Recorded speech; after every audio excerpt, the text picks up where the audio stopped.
que la ciencia logra. Albert Einstein. Para dar inicio a la ponencia, que se titula Neuropsicoterapia y psicofarmacología, bases biológicas del tratamiento de los trastornos mentales, tengo el honor de presentarles al doctor Francisco Paniagua Ortega. Es médico psiquiatra, doctor en medicina por la Universidad de El Salvador y especialista en psiquiatría por la Universidad de Costa Rica. Ha sido profesor de psiquiatría y psicólogo en la Universidad de El Salvador, Universidad Centroamericana José Simeón Cañas, Universidad Dr. José Matías Delgado y la Universidad Evangélica de El Salvador.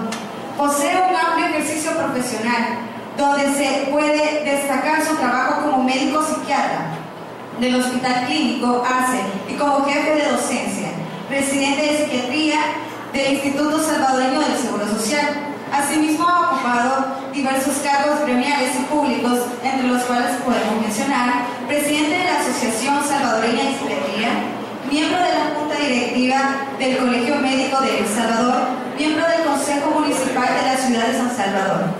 Actualmente, el doctor Paniagua es miembro de la Junta Directiva del Instituto Salvadoreño de Rehabilitación Integral. Es docente del programa de residencia en psiquiatría del Instituto Salvadoreño del Seguro Social y ejerce la profesión en su clínica privada. Les pido por favor un fuerte aplauso para el doctor Francisco Paniagua.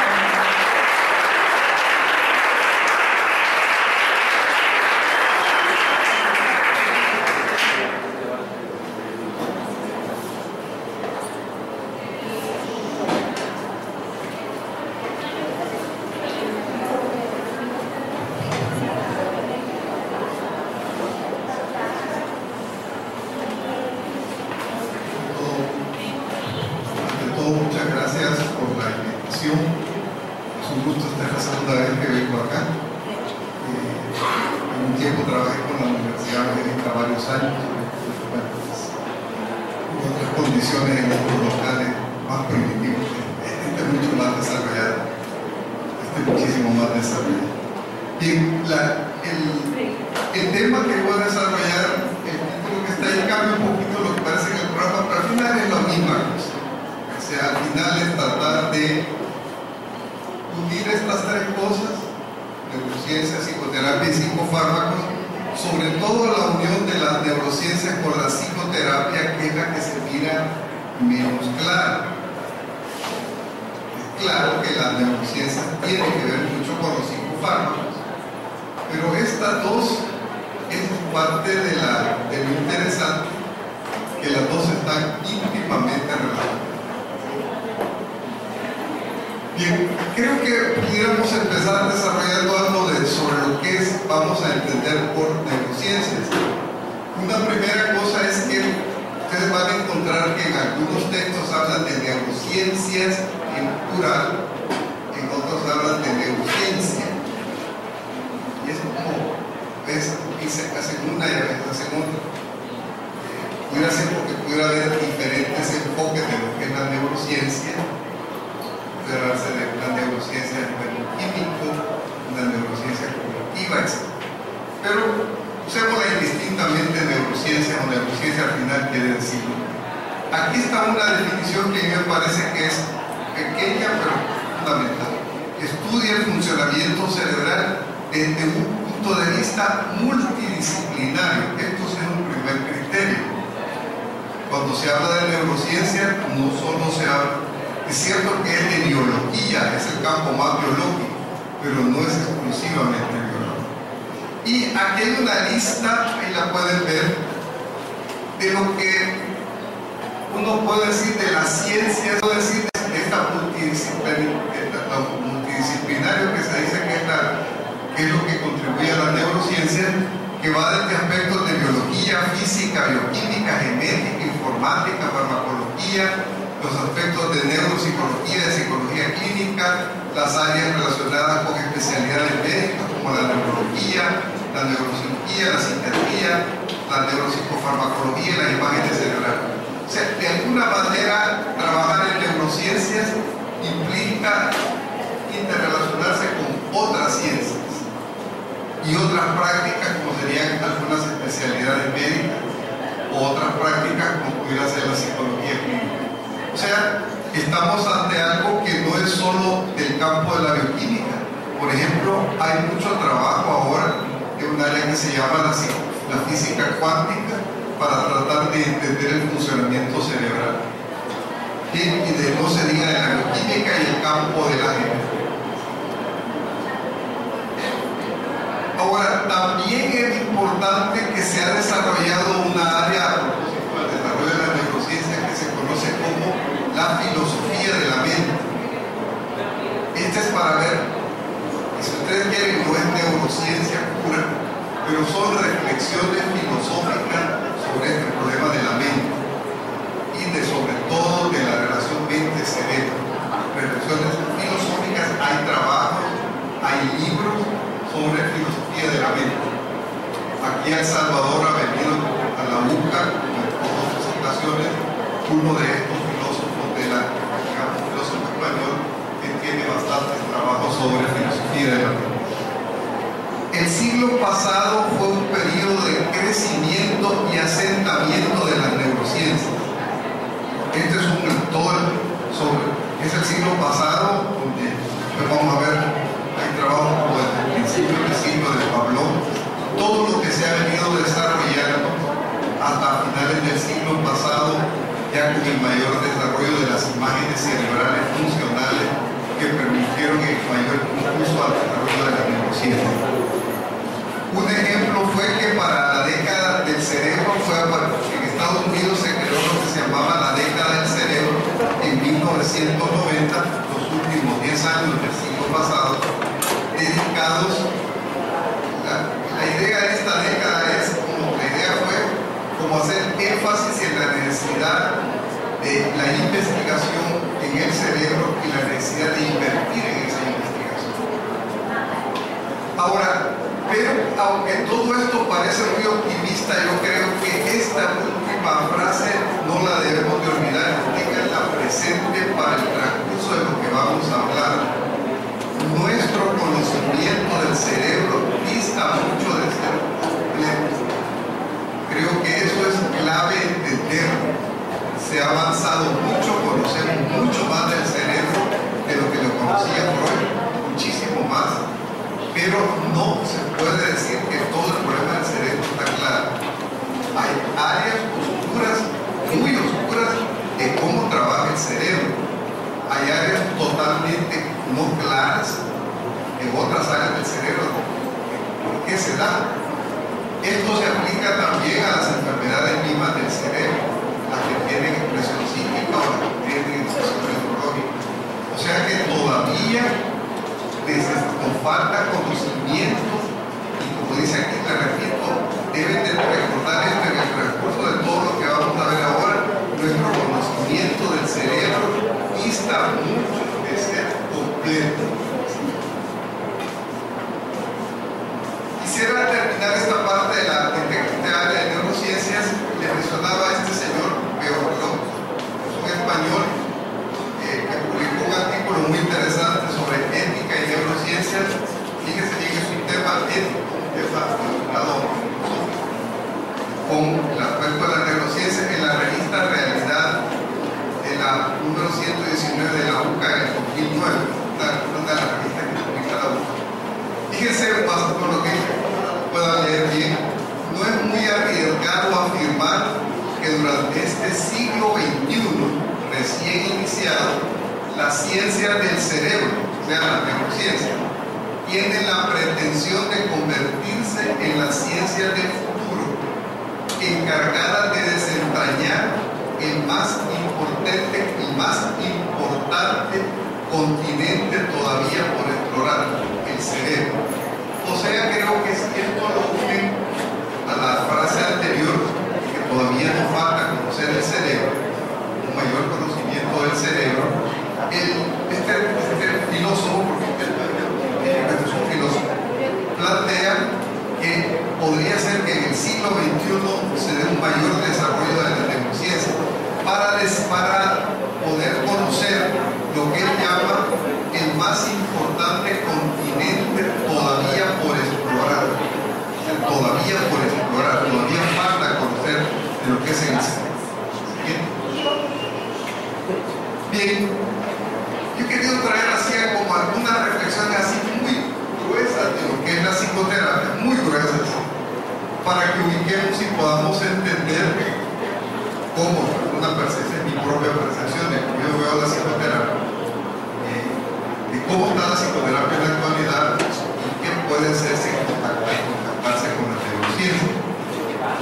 Como algunos dicen, el complejo mundo de la psicoterapia, diversas modalidades, que algunos llaman corrientes, escuelas. En algunos textos dicen que se pueden hacer listas que van de 200 a 400 corrientes psicoterapéuticas.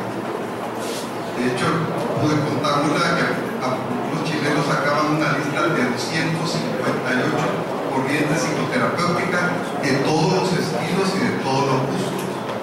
O sea que daba, eso por lo que algunos decían que eso daba una imagen hasta como de desorden, de cosas poco serias, esa diversidad. Pero otra cosa importante, la psicoterapia en un sentido amplio es utilizada en diferentes grados por diferentes profesionales. Los instrumentos que facilitan la psicoterapia no solo es patrimonio de los profesionales que más directamente la han utilizado por años, como son los psicólogos clínicos, los psicólogos fundamentalmente lo que hacen clínica, sino que también los psiquiatras, sino que por otra serie de profesiones. Se considera que conocimiento psicoterapéutico debe de tener un médico general, un médico no psiquiatra, algún conocimiento de lo que es psicoterapia, pero también personal como de enfermería, personal de trabajo social. De hecho, en muchas partes del mundo, personal de enfermería tiene autorización de hacer psicoterapia y ha recibido formación de psicoterapia. En terapia de familia, creo que algunos conocerán, por ejemplo, Virginia Satir, una de las clásicas de la terapia de familia, es una trabajadora social. Y así podemos encontrarse uno que no solo es un campo de psicólogos ni de psiquiatras. La psicoterapia interesa a muchos profesionales por los instrumentos que dan. Ahora, uno de los aspectos interesantes que hay, que a pesar de esas 200 corrientes de psicoterapia, hay lo que se llama factores comunes de toda psicoterapia. Eso ya se ha estudiado, que todas diversas psicoterapias, diferentes corrientes, al final mantienen todas algunos denominadores comunes. Está claramente demostrada por estudios que la psicoterapia puede ser efectiva. Es efectiva. No es simplemente perder el tiempo ni hablar por hablar con un paciente, puede haber efectividad. Pero también es bueno que los expertos en psicoterapias tienen que reconocer las limitaciones de la psicoterapia. Como todo instrumento humano, como todo instrumento hecho por el hombre tiene limitaciones. La psicoterapia aceptamos su efectividad, pero también aceptamos su limitación. Creo que un campo bastante interesante es todo lo que hay ahora sobre investigación en psicoterapia. Si la psicoterapia es ciencia, se va a ocupar para tratar personas, tiene que ser sometida a investigación. ¿Cómo se qué es efectiva? ¿Para quién es más efectiva que para otros? ¿Cuáles son sus limitaciones? Esta es la investigación en psicoterapia. Hoy está surgiendo todo esto que se llama psicoterapia basada en evidencia. Puede ser un término discutible, polémico, pero es actual y ahí está. O sea, si se hace psicoterapia es porque hay una base, hay una evidencia de que sirve, que es efectiva, que puede ayudar. No es simplemente porque alguien escribió un libro de psicoterapia, ya tenemos que decir de que va a funcionar, aunque esté bien escrito. Y por último, creo que todos debemos de recordar que también con la psicoterapia podemos hacer iatrogenia, o sea, podemos dañar a la gente. No aceptando ciertas normas éticas, haciendo psicoterapia para la cual no estamos preparados, se puede dañar a otra persona. Entonces, esto nos daría así como una visión global de la psicoterapia, partiendo de su utilidad, de la necesidad de conocerla, de su efectividad, pero que tiene limitaciones, que se debe de hacer investigaciones psicoterápicas y que también debemos de tener cuidado porque con la psicoterapia también podemos dañar a otras personas si rompemos ciertas normas éticas y si no tenemos un conocimiento propio. Tratando de buscar una definición, hay una diversidad de definiciones de psicoterapia. Yo encontré esta que me parece que es simple, sencilla, probablemente no completa y se le puede encontrar algún déficit. Es un proceso interpersonal. Primer dato, es un proceso interpersonal destinado a promover el cambio de sentimientos, cogniciones, actitudes y conductas que han resultado problemáticas para el individuo que busca ayuda de un profesional entrenado. O sea, como que ahí estarían tres o cuatro áreas. Es un proceso interpersonal. Por ejemplo, puede ser de psicoterapia individual, de psicoterapia de grupo, psicoterapia de familia, psicoterapia de pareja. Es un proceso interpersonal que promueve un cambio de una serie de actividades psíquicas, sentimientos, condiciones, actitudes y conductas que han resultado problemáticas para un determinado individuo o familia que buscan ayuda de un profesional entrenado. O sea, ahí está lo otro que decíamos anteriormente, la necesidad de que la psicoterapia se estudie, se practique como cualquier práctica profesional. Entrando al otro componente de lo que nos interesaba, viene el componente de los psicofármacos. Nuevamente he tratado de dar como algunos puntos que yo consideraría que son importantes en esto de los psicofármacos. Una primera definición sería sustancias que con fines terapéuticos pueden modificar la actividad psíquica y la conducta del individuo. O sea, unido a esto, porque provocan cambios en la bioquímica cerebral. O sea, unido a estas dos cosas, o sea, desde antiguo era ya conocido, muchísimos años, de que ciertas sustancias podían cambiar la actividad psicológica y la conducta de las personas. Esto es antiquísimo. Ya sabíamos que el alcohol pues cambiaba la conducta de las personas. La gente tomaba alcohol, podía desde dormirse hasta ponerse agresiva o ponerse descontenta. Los chamanes y toda una serie de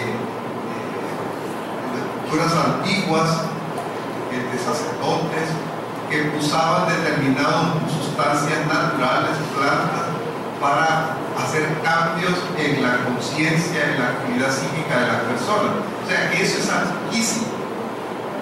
Después viene el descubrimiento de que ciertas sustancias como el opio podían provocar cambios conductuales y psíquicos, experiencias de euforia, experiencias de tranquilidad, todo eso era conocido.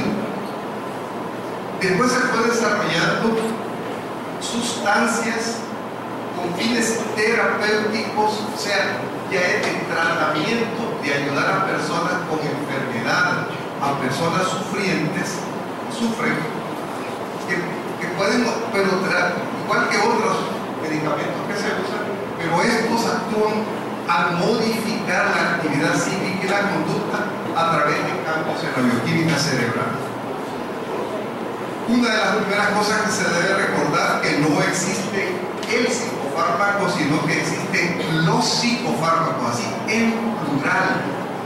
Diferentes tipos de psicofármacos, diferentes mecanismos de acción, diferentes indicaciones, diferentes, no todos son iguales. Para el desarrollo de los psicofármacos en el siglo XX es importante la década de los 50, donde se da el descubrimiento de una serie de sustancias que fueron particularmente importantes en el desarrollo de los nuevos psicofármacos que vinieron. Tal vez el descubrimiento así como más relevante por el impacto que tuvo, aún desde el punto de vista de datos de salud pública, es el descubrimiento en la década de los 50 de un medicamento que se llama la clorpromazina, que es el primer antipsicótico descubierto y que tuvo el impacto de poder controlar la conducta de pacientes esquizofrénicos. En esa época lo que se podía hacer por ellos era muy limitado, muy limitado. Todavía no hacemos todo lo que quisiéramos hacer con los esquizofrénicos, pero creo que la cosa ha mejorado algo con el desarrollo de la clorpromazina, y después de la clorpromazina se descubren otra serie de antipsicóticos. Pero no solo hay antipsicóticos, hay lo que se llama ansiolíticos, hay antidepresivos, hay estabilizadores del estado de ánimo. O sea, los psicofármacos son variados. Los psicofármacos tienen una eficacia terapéutica sintomática. Está bien probado que los psicofármacos pueden controlar una variedad de síntomas presentes en pacientes con enfermedades mentales. Es conocido que un psicofármaco puede controlar depresión, puede controlar ansiedad, puede controlar la presencia de alucinaciones auditivas, puede modificar, aunque sea parcialmente, el pensamiento obsesivo y la conducta compulsiva, puede parcialmente modificar la intención delirante a través del cambio que hace la bioquímica cerebral. También hay una eficacia terapéutica preventiva. ¿Qué queremos decir con eso? Que a veces los psicofármacos se dan para que la persona no se le active la enfermedad. Si volvemos al ejemplo del esquizofrénico, el esquizofrénico se ha logrado controlar la sintomatología con el psicofármaco y después se le sigue dando tiempos prolongados y a veces de por vida con el intento de que esa sintomatología no se vuelva a presentar. En general no son curativos. Creo que eso tenemos que ser bien claros. No estamos hablando de curación, y aquí estamos hablando, así como hablábamos de las limitaciones de la psicoterapia, también se debe de hablar de las limitaciones de los psicofármacos. Tampoco esto es mágico, no, ya es una limitación. Y creo que es bien importante, si uno está hablando de psicofármacos, recordar esto, la complejidad de las enfermedades mentales. Nuevamente, creo que ustedes tienen claro que no existe la enfermedad mental, existen las enfermedades mentales en plural. Y eso hace que haya enfermedades mentales de diferente presentación, y que no en todas los psicofármacos sean igualmente efectivos. Es diferente y está más comprobada la eficacia de los psicofármacos en la enfermedad bipolar que en la anorexia nervosa. En la anorexia nervosa tenemos serias dificultades para encontrar psicofármacos efectivos, y la anorexia nervosa es una enfermedad particularmente grave por los riesgos de muerte que eso lleva. Allí la psicofarmacología todavía tiene limitaciones, se usan, pero somos menos optimistas de su resultado. No podemos decir lo mismo con la enfermedad bipolar, donde tenemos acumulada evidencia de que sí les puede ayudar muchísimo, junto con otros apoyos, al tratamiento de la enfermedad bipolar. Siguiendo, terminando con los psicofármacos, es bueno que ustedes recuerden que los fármacos tienen, como todos los medicamentos, efectos adversos, y eso es parte de un problema. Se trata de recetar los medicamentos que den el menor número de efectos adversos, pero es imposible decir que no haya medicamentos, y eso es aplicable a toda la farmacología, que no den medicamentos que no tengan algún riesgo de efectos adversos. Y eso es bien importante, saberlos interpretar el concepto de efectos adversos, porque no quiere decir que toda esa lista de efectos adversos las tiene que presentar el paciente. Los efectos adversos se clasifican según su frecuencia. Hay cosas extremadamente raras y hay otras cosas más frecuentes dependiendo de los psicofármacos. Creo que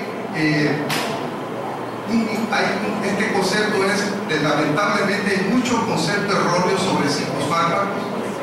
Por ejemplo, un concepto erróneo es considerar que todos los psicofármacos tienen potencial adictivo, lo cual no es cierto.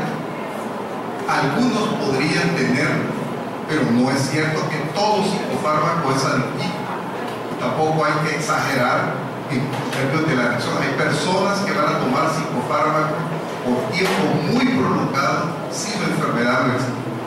Y los componentes, y lo último es que cuando se recetan psicofármacos hay componentes psicológicos y sociales cuando se receta un psicofármaco. Tal vez esta es una parte que a veces no se capta, pero el psicofármaco, la medicación puede tener una interpretación para cada paciente. Algunos pacientes están muy interesados en tomar medicamentos porque consideran que les pueden ayudar. Otros pacientes no quieren tomar medicamentos, se sienten mal cuando se les receta un medicamento y tienen todos los problemas de adherencia. O sea, que hay una serie de factores psicológicos y sociales cuando se receta un psicofármaco. Siguiente. Bien, hoy quisiéramos entrar ya tal vez a lo que yo diría que es como más el corazón de esto que vamos a hablar ahora, habiendo conversado algo de psicoterapia y de psicofármaco. Quisiera que viéramos esta relación de neurociencias y psicoterapia, que como les decía es más fácil ver la relación de los psicofármacos y la neurociencia, pero ver la relación de la psicoterapia y de la neurociencia pareciera que a veces no se mira clara. Sobre todo porque se ha hablado de eso, de hablar de lo que es la mente y de lo que es el cerebro como dos entidades absolutamente separadas. El cerebro por un lado, la mente por el otro lado. Es más fácil decir que los psicofármacos, la psicofarmacología, pues, la ciencia que estudia los psicofármacos, se apoya en principios de neurociencia, pero es más difícil decir que algo de la neurociencia pueden decir algo a la psicoterapia. Creo que esa es la novedad de los últimos años, que sí las neurociencias pueden ayudar a la psicoterapia. Pero la cosa viene de lejos y he traído a dos clásicos en nuestras profesiones, a Iván Pavlov y a Sigmund Freud, muy distintos los dos, diferentes mundos, diferentes orientaciones, más o menos son algo contemporáneos. Si ustedes se fijan, sus edades de nacimiento y sus edades cuando muere. De Iván Pavlov es bueno que recordemos que Iván Pavlov no solo es el de los reflejos condicionados. O sea, Iván Pavlov es algo más que los chuchitos, o sea, los chuchos de Pavlov, o sea, algo más. Pavlov tiene toda una forma de cómo él miraba la dinámica cerebral, de acuerdo a los parámetros de las neurociencias de su época. Pero hay ahí un parámetro. Y una de las cosas interesantes en Pavlov para esto que vamos a ver hoy es todo ese concepto de Pavlov de los sistemas de señales. Por acá en un momento lo van a ver o ya lo vieron. Y él hablaba del primer sistema de señales, el segundo sistema de señales, y en el segundo sistema de señales Pavlov hablaba de la palabra, el efecto de la palabra sobre la persona y la vía de cómo esa palabra influenciaba a la persona era la vía del cerebro, no había otra. Si lo que subía llegaba al cerebro y esa. ¿Cómo eso podría ser que la palabra formara parte de toda la complejidad de los reflejos que él estaba estudiando? Eso es por un lado. El otro lado es la obra de Sigmund Freud, que se debe de recordar que la formación inicial de Freud es como médico neurólogo. Es más, Freud inicialmente hizo neurociencias para su época, hizo anatomía del sistema nervioso en animales, o sea que trabajó en neurología que después llamaríamos neurología clínica. Fue a París a estudiar con Charcot, uno de los grandes fundadores de la neurología moderna. Allí se encontró con las histéricas y allí fue ese encuentro, ese casamiento de Freud con las histéricas, que se permite todo el desarrollo de la teoría psicoanalítica. Pero el mismo Freud intuía, nunca dejó de abandonar, a pesar de que su desarrollo es eminentemente de construcciones psicológicas, de dar una base psicológica a muchas cosas y aumentar el conocimiento de la psique humana. Pero Freud nunca dejó totalmente al lado su formación de neurocientífico, de su época.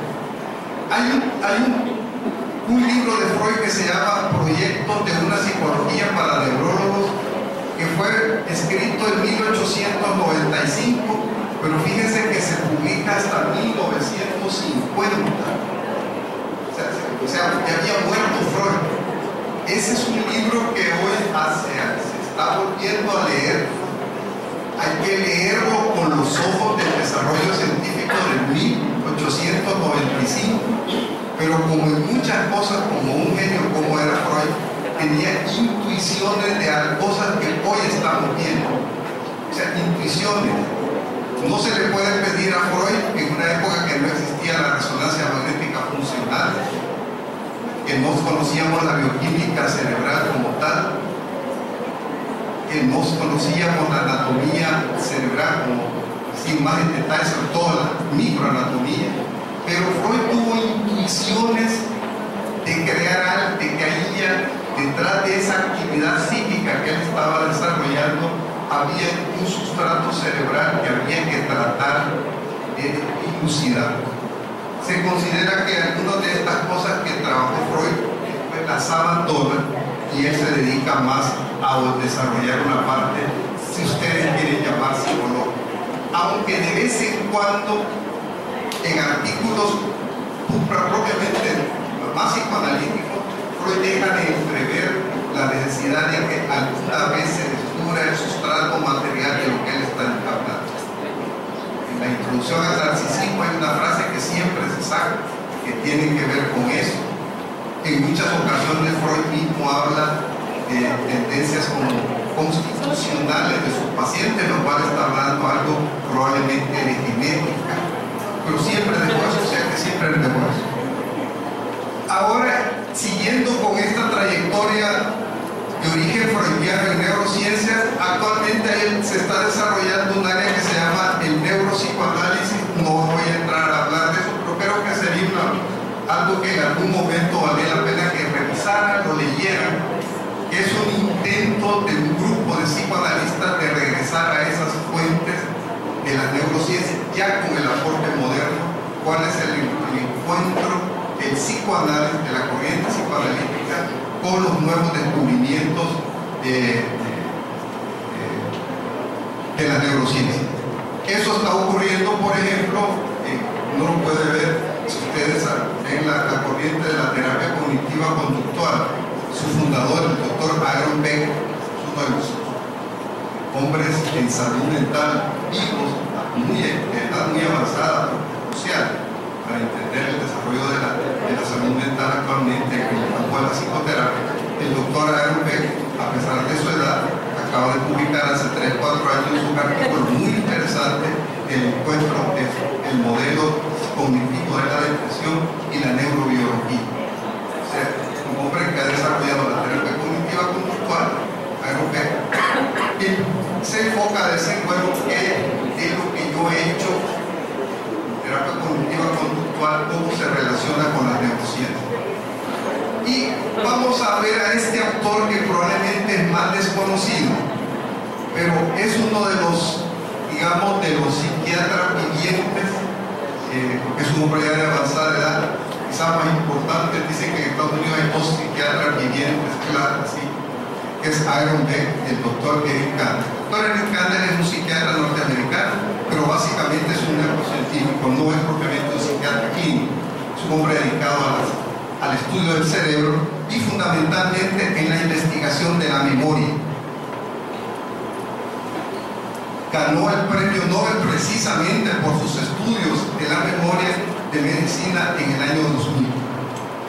El doctor Kandel ha trabajado mucho en la memoria y él ha hecho pues también famoso, así como están los perros de Pavlov, las ratas de Skinner, hoy está el caracol de Kandel. El doctor Kandel trabajando con los caracoles para entender el problema sináptico de la memoria. Eso le valió el premio Nobel. En 1998, el doctor Kandel hizo 2 publicaciones en la revista de la Asociación Psiquiátrica Americana sobre el problema de las neurociencias en la actualidad y cómo eso nos puede ayudar en el trabajo diario.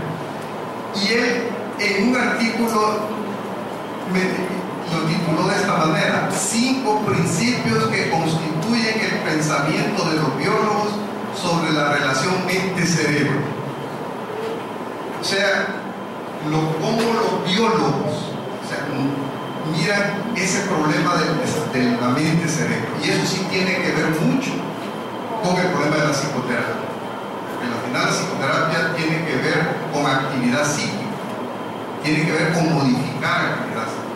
Entonces, aquí sí hay ya un entronque, y yo creo que esto le puede dar como el interés, estos 5 principios del doctor Kandel, que son, ya lo van a ver ustedes, son muy sencillos, pero en esa sencillez está toda la complejidad del mundo que hay detrás de eso. El principio número 1: todos los procesos mentales, incluso los más complejos, derivan de operaciones cerebrales. La mente es un conjunto de funciones llevadas a cabo por el cerebro. De aquí se parte. Todos los procesos mentales son, aún los más complejos, derivan de operaciones cerebrales. O sea, el doctor Kandel no estaba descubriendo el agua tibia ni el humo. O sea, estaba viendo algo que ya conocíamos desde hace rato. Que la actividad psíquica descansa en un órgano, el cerebro. Eso ya se viene mucho antes. Digamos, pero hay que ponerlo como principio. Toda la actividad psíquica, aún la más compleja, tiene que ver con operaciones cerebrales. El principio 2: los genes y las proteínas que codifican, o sea, los genes codifican proteínas, determinan en gran medida el patrón de interacciones entre las neuronas cerebrales y los detalles de su funcionamiento. O sea, los genes, entonces proteínas, condicionan los patrones de interacciones entre las neuronas cerebrales y cómo esto funciona. O sea, los genes y las proteínas que ellos producen tienen que ver con la conexión intraneuronal, y aquí viene más adelante. Por ello, los genes y especialmente sus combinaciones ejercen un gran control sobre la conducta. Estamos hablando ya de las bases genéticas de la conducta humana. Los genes y especialmente sus combinaciones. Esto tiene mucha importancia a la hora de ver la genética de las enfermedades mentales, aún de las más graves como la esquizofrenia, la enfermedad bipolar, donde sabemos que hay componentes genéticos, pero no es el gen único. O sea, nunca vamos a encontrar el gen de la esquizofrenia, el gen de la enfermedad bipolar, el gen de la anorexia nerviosa.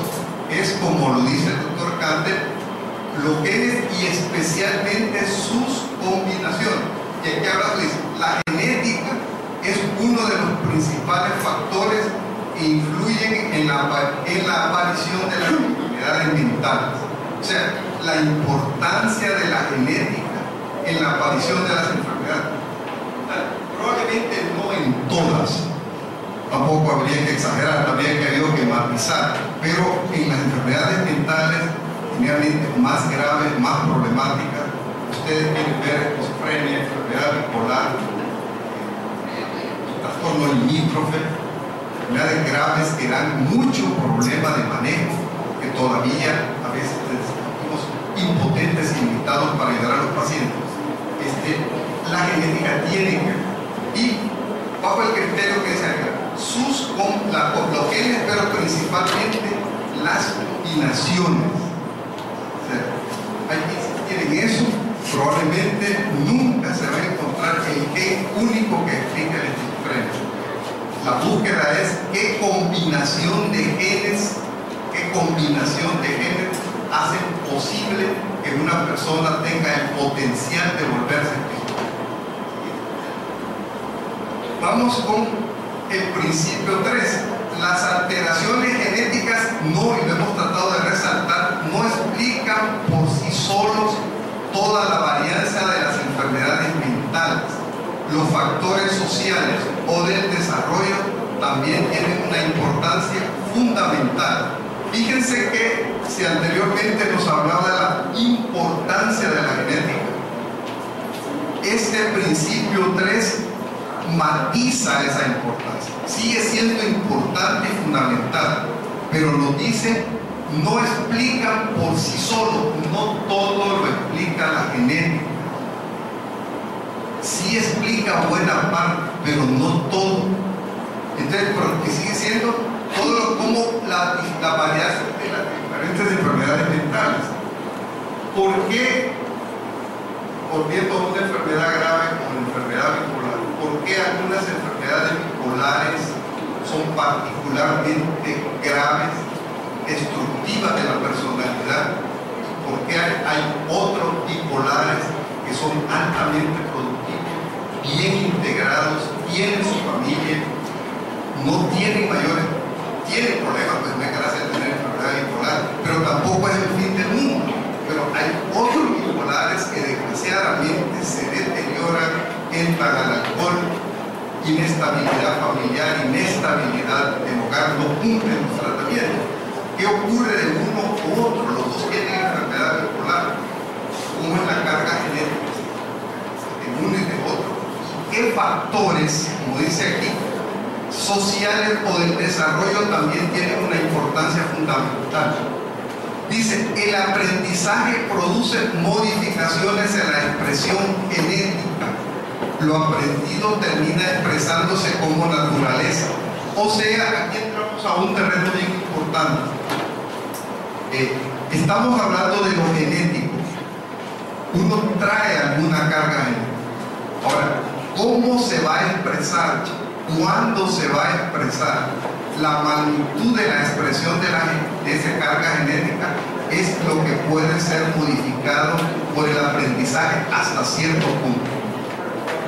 O sea que eso sí es un criterio bien importante. Hasta más adelante vamos a regresar sobre este tema. Quisiera que pero ya fueran incluyendo de que cuando hablamos de lo genético estamos hablando de algo complejo. No es sencillamente yo tengo la carga genética para ser esquizofrénico, sino qué factores hay para que yo exprese esa genética. Por ejemplo, ahora con los nuevos desarrollos de las neurociencias, en el campo de la enfermedad de Alzheimer, hoy conocemos personas que tienen hasta algunos hallazgos de imágenes cerebrales funcionales de Alzheimer y no tienen Alzheimer. Hay el famoso estudio de las monjas, no sé si lo han escuchado, unas monjitas de edad bien avanzada que las estudiaron, ellas facilitaron hasta su cerebro, que es lo que donaron algunas para estudio, y algunas tenían ya hallazgos propios de Alzheimer, pero no tenían clínicamente el Alzheimer. Que había hecho en ellas algo, su dieta, su trabajo, su vida espiritual, no sabemos exactamente qué, que no se expresaba el Alzheimer, a pesar de que la imagen cerebral, sobre todo hay imágenes cerebrales, por ejemplo, del líquido cefalorraquídeo, cuestiones bastante sofisticadas, casi son de investigación, que demostraban que algunas de estas monjas tenían Alzheimer. En laboratorio eran Alzheimer. Tenía la enfermedad, pero no se había expresado. Y el caso del presidente Reagan, que ustedes saben que el presidente Reagan, el presidente de los Estados Unidos, muere porque al final su hija fue un Alzheimer, pero aguanta 2 periodos de su vida como presidente, y 3 o 4 años después le hacen el diagnóstico de Alzheimer. Casi como muchos consideran, este señor tenía Alzheimer cuando era presidente de los Estados Unidos. O sea, después que no se le manifestó, o tuvo pues, algunas capacidades personales de él, de su inteligencia, su medio ambiente, el estilo de vida que va, probablemente hicieron que el Alzheimer de Reagan no se manifestara, que se manifestó por suerte cuando ya era presidente de los Estados Unidos, porque está fregado tener en manos de un Alzheimer completo la bomba atómica. Entonces, esto de el aprendizaje produce modificaciones en la expresión genética. Lo aprendido termina expresándose como naturaleza. Ahora, yo quisiera que entendieran que no hay que absolutizar esta frase. Si un niño tiene Down, tiene el síndrome de Down, usted puede hacer mucho por él con el aprendizaje, pero hay un límite de lo que puede aprender. Ese niño es Down, tiene un daño cerebral, genético, que altera su cerebro. Down, el aprendizaje nos puede socializarlo, nos puede hacer que no sea tan discapacitado, pero siempre va a tener la limitación de ser Down. O sea, el aprendizaje no va a transformar ese niño en no Down. Vamos a amortiguar el Down con el aprendizaje. Es distinto un niño Down sin educación especial, sin ambiente familiar bueno, a un niño. Sin eso, ese niño Down se puede convertir en un niño problemático con problemas de conducta. A un niño con educación especial, con un buen ambiente familiar, tocan cariño, le satisfacen necesidades básicas, se le enseña que son distintos, y uno puede ver una cantidad de niños Down plenamente integrados a su familia y aún en actividades ampliadas de una colonia, de una parroquia y todo lo demás. El aprendizaje es importante, pero el aprendizaje no cambió la estructura genética de Down.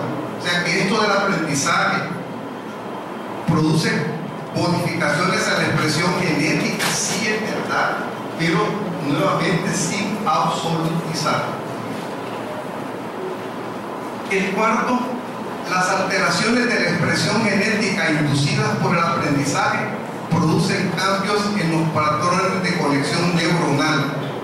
O sea, al final esa expresión genética se va a traducir cómo se conectan las neuronas, y el aprendizaje podemos hacer.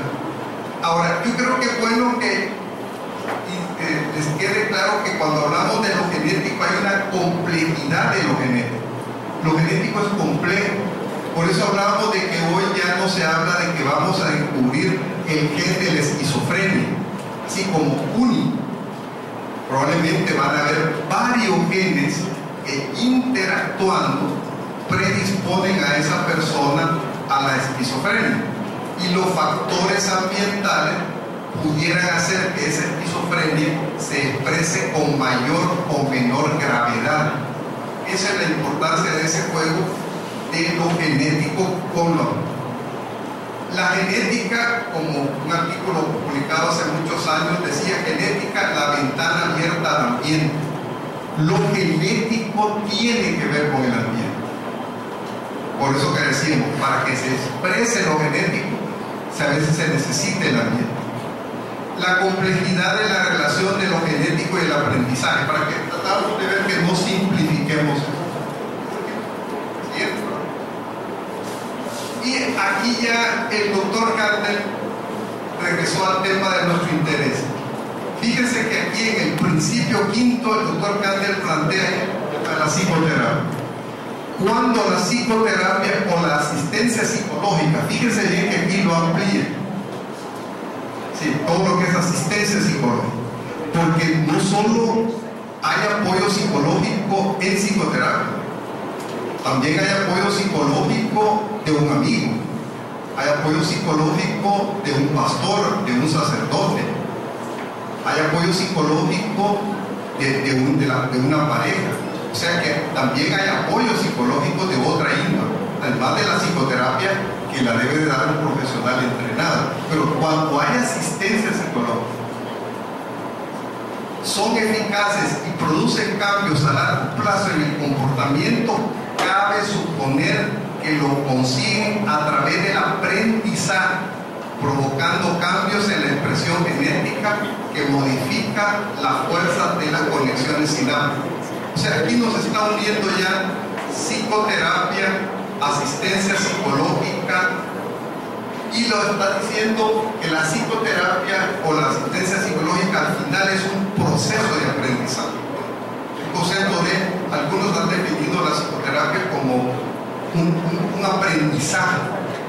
La persona está aprendiendo nuevas formas de comportarse, está aprendiendo nuevas formas de ver la realidad, está aprendiendo nuevas formas de regular su emotividad. Al final, algo de eso hay en la psicoterapia. Aprendizaje de conducta, aprendizaje de cogniciones, aprendizaje de emoción. Entonces, si la psicoterapia es un proceso de aprendizaje, tiene necesariamente que alterar el funcionamiento cerebral. Y aquí dice por eso la psicoterapia, como hoy algunos ya hablan que la psicoterapia en el fondo es un tratamiento biológico. Al igual que los psicofármacos, la psicoterapia también es un tratamiento biológico, porque al modificar por el aprendizaje las conexiones neuronales, está modificando la biología cerebral. En este contexto se puede hablar de una neuropsicoterapia. Mire, este término es un término relativamente nuevo. Los que lo patrocinan insisten en que no se vea esto de la neuropsicoterapia como otra escuela más de psicoterapia, y es la 382.5. Es otra escuela. Sencillamente dice, cada quien desde su diferente postura, como quiere hacer psicoterapia, tome en cuenta los elementos biológicos que hay en la psicoterapia. Que sea una psicoterapia informada, basada, teniendo en cuenta la base biológica que hay detrás de la psicoterapia. Se habla de la neuropsicoterapia. Hay textos, hay asociaciones ya, es así como la neuropsicoanálisis.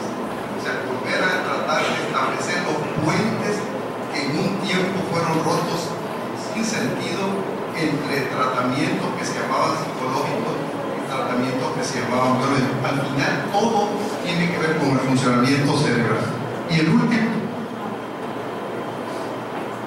las conclusiones, pues yo creo que tomando en cuenta las propias consideraciones que hemos hablado y sin llevar esto a extremos, yo creo que en cierta forma la psicoterapia es un tratamiento biológico, altera por el aprendizaje las conexiones cerebrales. Segundo, la combinación de psicoterapia y psicofármacos para determinados pacientes y enfermedades mentales está demostrado, hay bastante evidencia que para ciertos pacientes, no quiere decir que para todos, que para ciertas enfermedades mentales una combinación de psicoterapia y psicofármacos es posible manejar. Puede haber problemas de manejar ambas cosas, ya sea que lo haga una sola persona distinta, pero puedes hacerse, y para algunas personas eso es lo importante, que puedan recibir psicoterapia y se les pueda ayudar también con medicamentos. No quiere decir que para todos eso es aplicable, pero es aplicable para un buen grupo de pacientes. La neurociencia puede ayudar al progreso de la psicoterapia. Hoy hay, por ejemplo, estudios de imágenes cerebrales funcionales que estudios de investigación que se los hacen a las personas antes de empezar a la psicoterapia y después de terminada la psicoterapia, a ver si hay cambios. Y en algunos estudios hay cambios de cómo el cerebro funcionaba antes de la psicoterapia a cómo el cerebro está funcionando después de la psicoterapia. O sea que sí puede haber esa ayuda que puede dar las neurociencias a entender lo que pasa en el paciente que está en psicoterapia, que está recibiendo ayuda psicológica. Ahora, siempre recuerden lo que dijimos al principio, no tenemos totalmente claro todo el funcionamiento cerebral. O sea, aquí tampoco no hay que llevar la cosa a extremo. La neurociencia es un proceso que está desarrollando. Y la psicoterapia necesita el apoyo de otras ciencias. O sea, la psicoterapia no es solo neurociencia. Puede beneficiarse del desarrollo de la neurociencia, pero en la psicoterapia necesita el apoyo de otras cosas que puede venir de las ciencias sociales, puede venir de las reflexiones de la filosofía de la mente, pero también puede venir los propios estudios psicológicos de psicología. Bien, hasta aquí hemos terminado esto. Muchas gracias.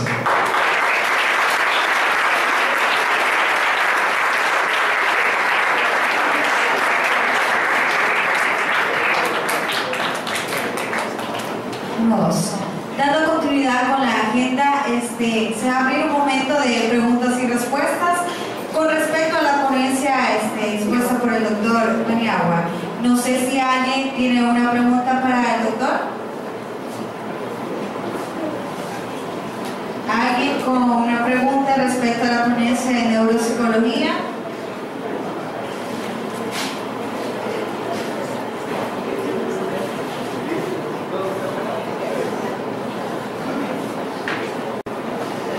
¿Nadie tiene alguna pregunta?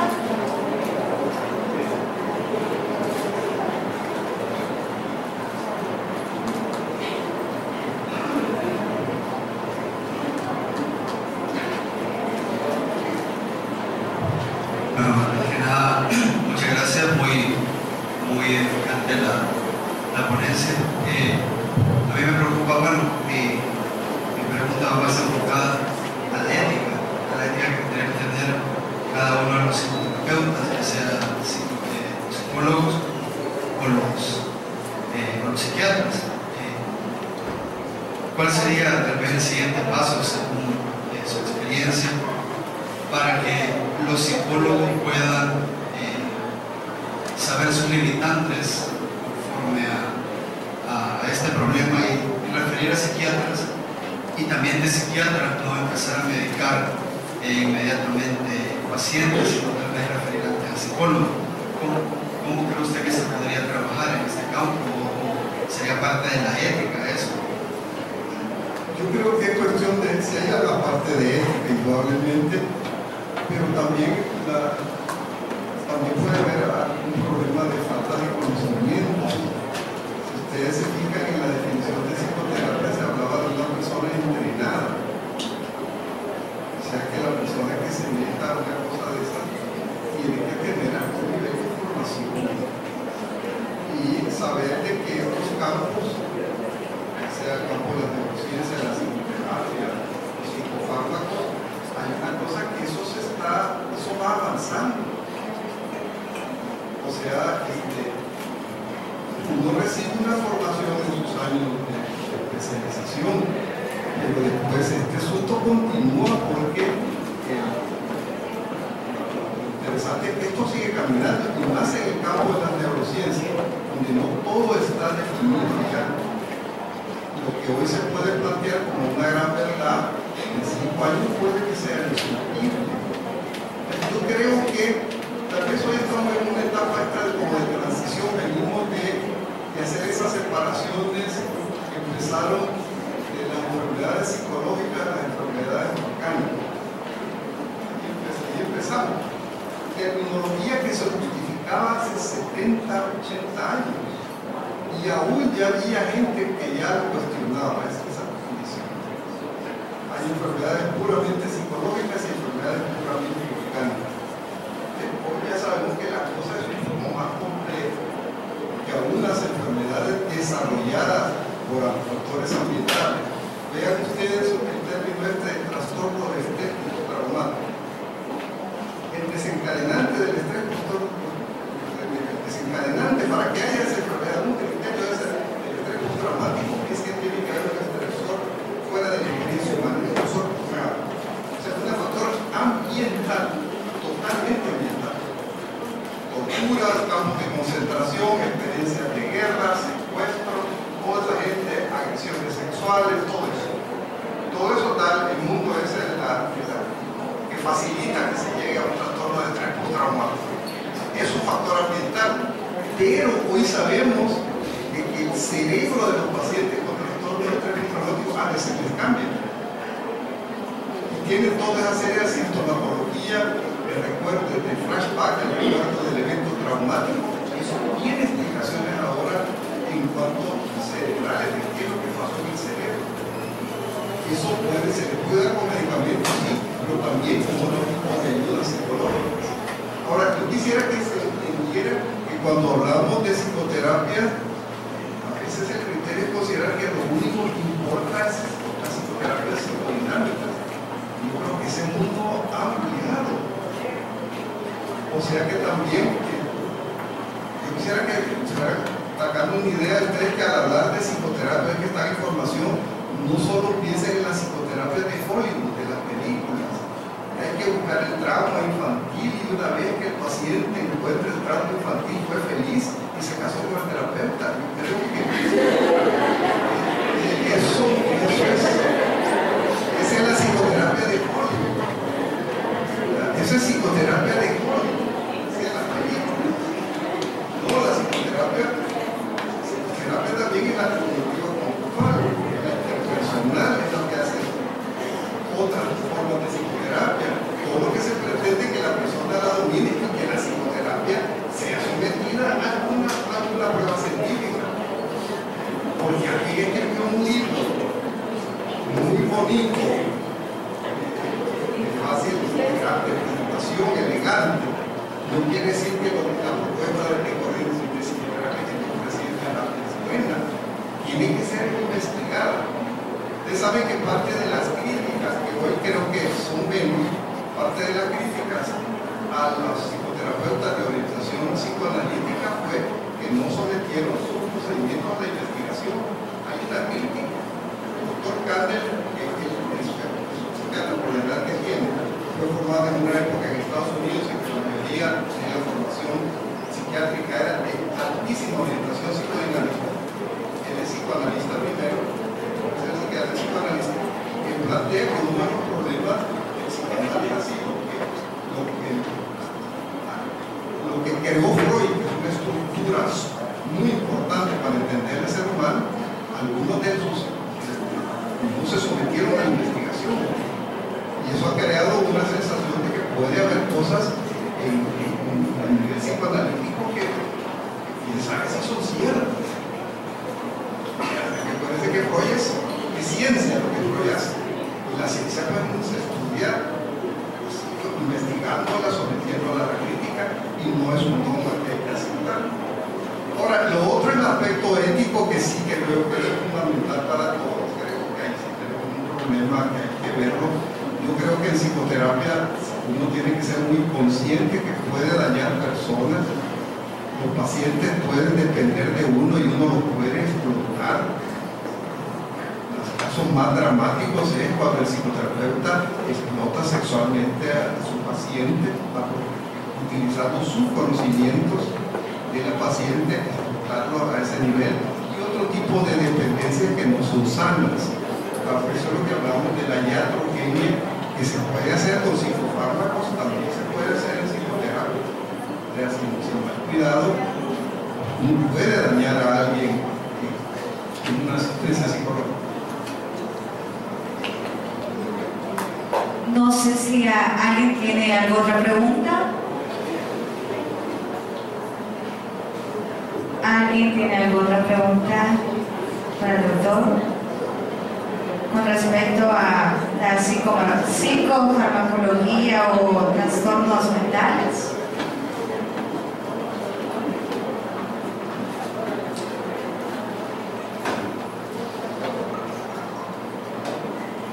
¿Alguien?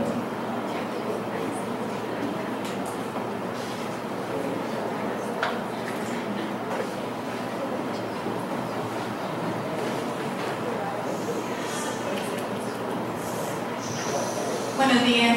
Yo quería tomar la parte de genética que mencionó. Decía de que ahora para la expresión de una enfermedad ya no se toma que solamente es un gen el que la produce, sino que es una combinación de genes. Entonces yo quería saber si es de parte de ambos progenitores que tiene que ver esa combinación de genes, o es únicamente, digamos, de que haya tenido la enfermedad que se podría pasar a esa persona. Miren, esto, digamos que sí hay enfermedades neurológicas y otra como el síndrome de Down, porque sí es posible cómo tipificar un cromosoma en determinado gen. El síndrome de Down está claro, es un cromosoma determinado, está alterado, dañado, hay problema.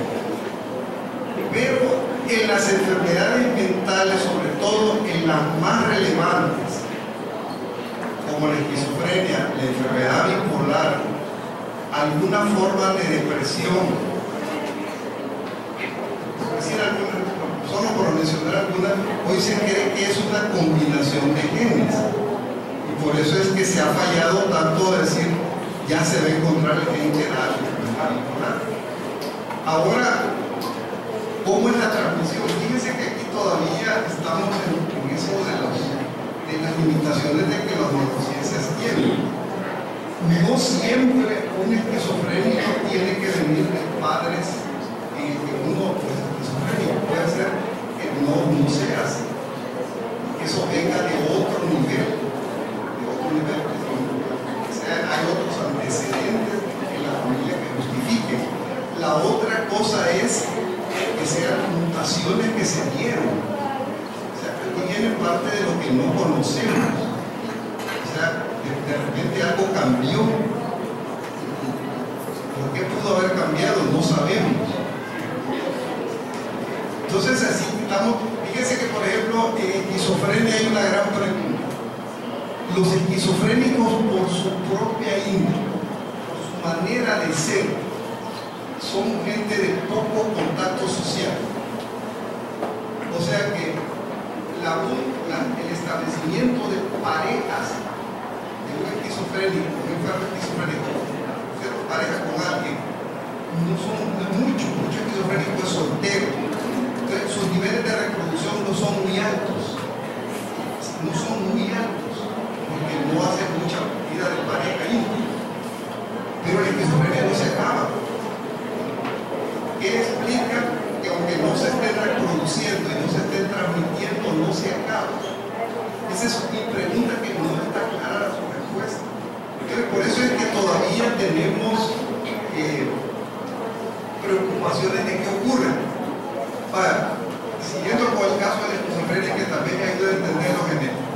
Los gemelos monocigóticos son igualitos genéticamente. Igualitos. Pero no siempre que un gemelo es esquizofrénico, el otro es esquizofrénico en un 100%. Hay un porcentaje muy alto, se habla hasta del 40-50%. Si mi hermano gemelo tiene esquizofrenia, yo que soy su gemelo, tengo chance de 40-50% de ser esquizofrénico, pero no tengo el 100%, aunque tengamos los dos la misma dotación genética. Esto quiere decir que puede haber habido otros elementos en el desarrollo, que pudo haber sido algún problema en el momento del embarazo, del parto, que solo afectó a uno y no al otro, o otros problemas de desarrollo de relaciones familiares. O sea, ahí entramos a terrenos que todavía no tenemos total claridad.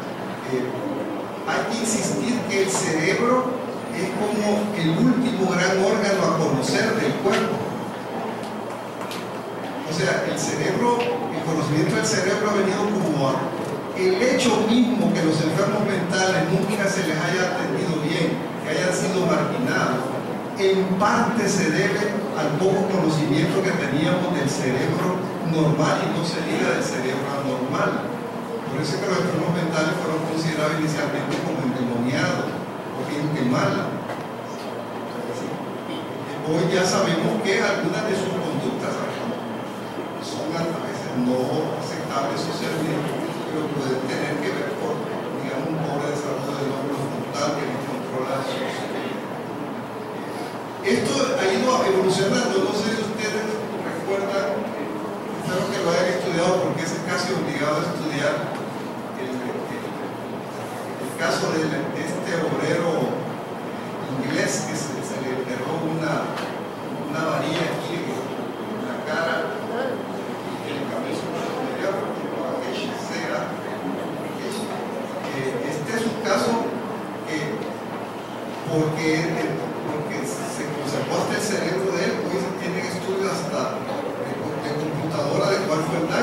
sabemos qué es lo que le pasó.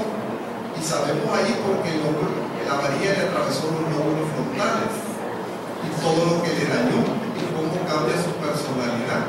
Bueno, eso fue por un daño así traumático, pero un daño genético o un daño durante el embarazo por alguna infección que altere la migración de las neuronas pudiera ser que deje un lóbulo frontal dañado, que cuando ese lóbulo frontal le toque afrontar la etapa de la adolescencia no la pueda manejar, o le toque que afrontar ese lóbulo frontal los cambios hormonales que pueda tener un adolescente, y ese lóbulo frontal no queda más que recurrir a la psicosis. Entonces, son todavía cuestiones que estamos no se conoce con exactitud.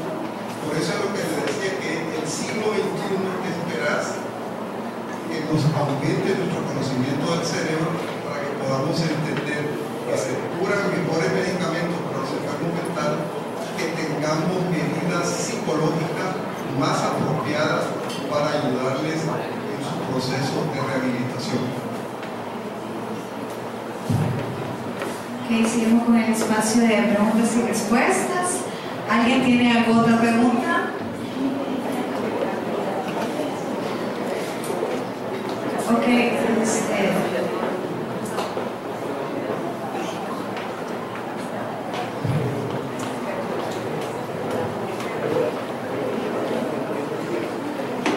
Buenos días.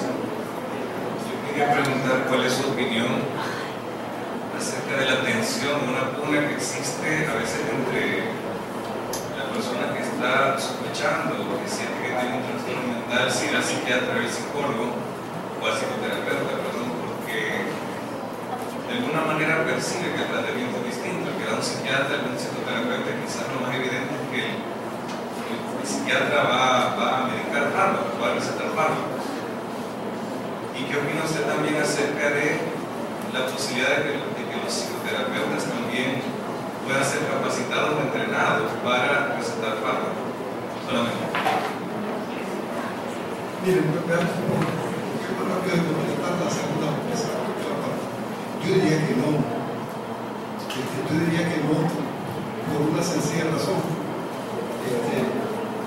Por la sencilla razón de que yo creo que la psicofarmacología se está complejizando cada vez más.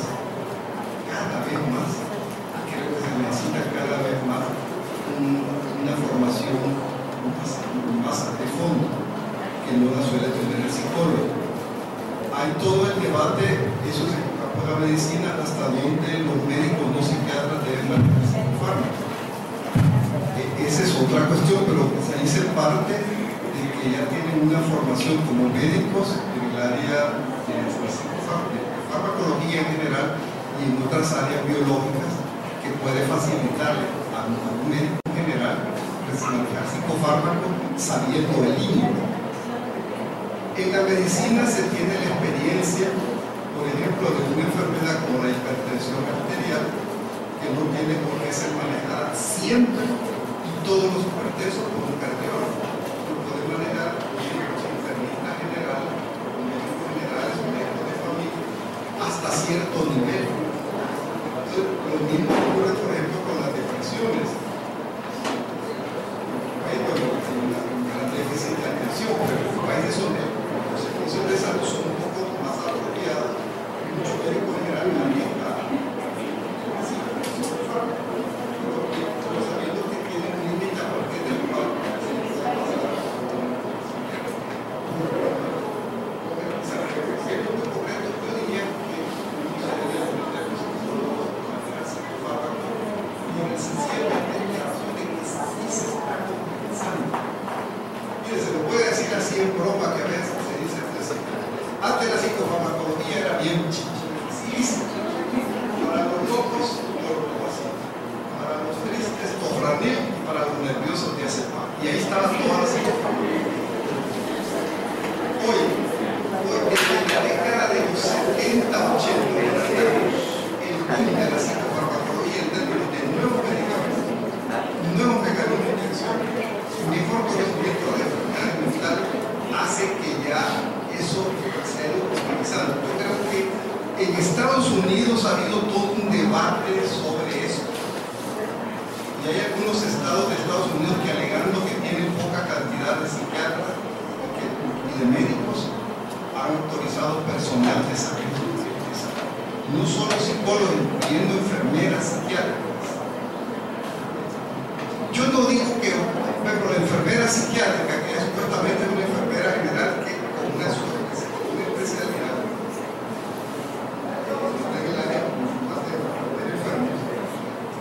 ella sí podría en algunos casos manejar algunos, pero siempre necesitaría supervisión. Ahora, miren, ¿qué es? ¿Cuándo escogerse uno u otro? Es que yo creo que el paciente puede decidir lo que él quiera. En los servicios de salud lo usual es que las puertas de atrás no sean los psiquiatras. En los servicios de salud bien establecidos, los enfermos, las personas con padecimiento mental ingresan vía los médicos generales. Y esa es la importancia, por ejemplo, de entrenar adecuadamente a los médicos generales para detectar enfermedades mentales, uno de los déficits de este país. Entonces, después el médico general es el que puede canalizar. A nivel privado, creo que cada quien podría saber ni dónde quiere. Ahora, el asunto es el profesional que decide con el paciente. Y ahí viene ya la capacidad, la ética de qué decido yo con el paciente, qué debo de hacer. Los psiquiatras sí que podemos, yo entiendo que podríamos extralimitarnos en los psicofármacos, pero también es parte de la formación del psiquiatra de decir que este paciente no necesita psicofármacos. No necesita. ¿Para qué le voy a dar un medicamento? Otro diría sí lo necesita, pero necesita algo más. Mire, no hay paciente que no necesite algún tipo de apoyo psicológico. No puede haber un paciente así que solo por los fármacos hay algo más. Si el simple hecho hay una relación médico-paciente, hay una relación de alianza terapéutica, eso sin hacer psicoanálisis, sin hacer psicoterapias estructuradísimas. Toda relación médico-paciente es una relación psicológica, es una relación donde hay conflicto, debe desarrollarse la confianza, la empatía. O sea, tiene que haber eso. Entonces, sí, es bien difícil. Por ejemplo, tal vez faltó aclarar aquí el psicofármaco, el problema del placebo. El placebo es otro instrumento. A veces el paciente se tranquiliza con la presencia de un buen psicólogo, un buen psiquiatra, con solo verlo.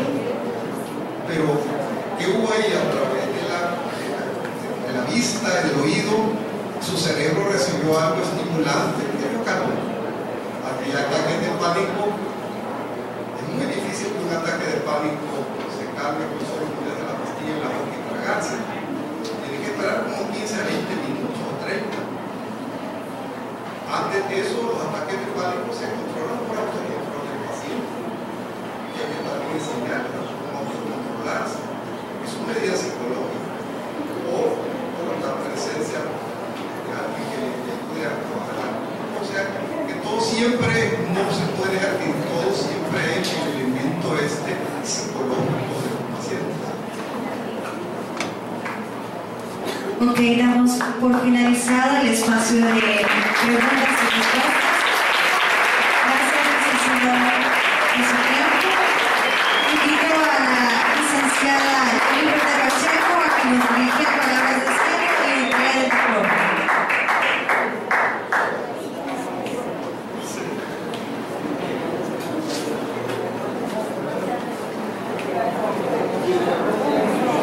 Gracias